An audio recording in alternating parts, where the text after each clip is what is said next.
As well as repairing consoles, we also do games. Normally we're just doing clean outs or battery swaps, which is fairly simple. But this one we've got in wants a full PCB swap because there's too much damage on the board to recover it. This is probably the most common game we get in for the repairs. It's Pokémon Emerald. It's obviously got to be one of the most popular.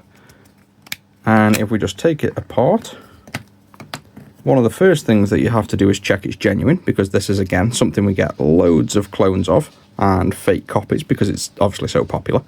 This one's definitely genuine. The normal way to tell is the back of the circuit board has the 4 squares there, and you just get a general idea when you start working on them what they look like. We can see the issue here. The main issue is we have pads torn off, so that's never going to work and it's going to be hard to recover. The customer's attempted a battery swap and ripped this off, and a resistor and a pad, and you can see the whole thing's just generally a mess. So the solution for this is to get a brand new clone PCB made that's just exactly the same layout.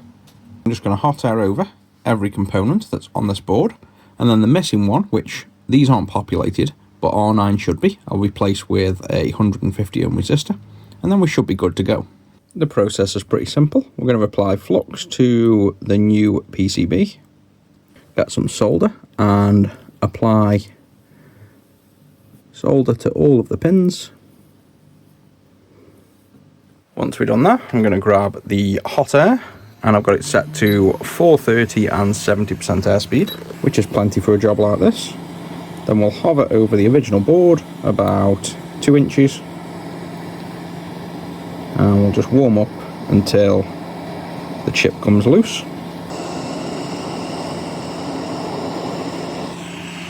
And then once it's off, we'll bring in the new board, hover over, and reflow into position.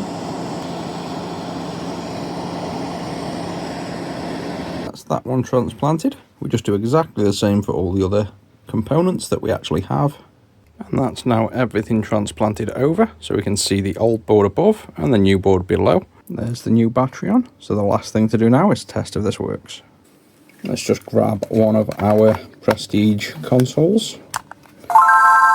And let's see if this loads. Oh, low battery. It's got a clean juice in, so you just USB-C charge, and you can see it's charging. Let's just try that again.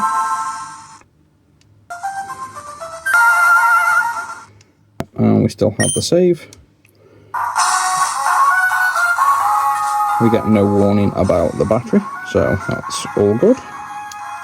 Let's just save here.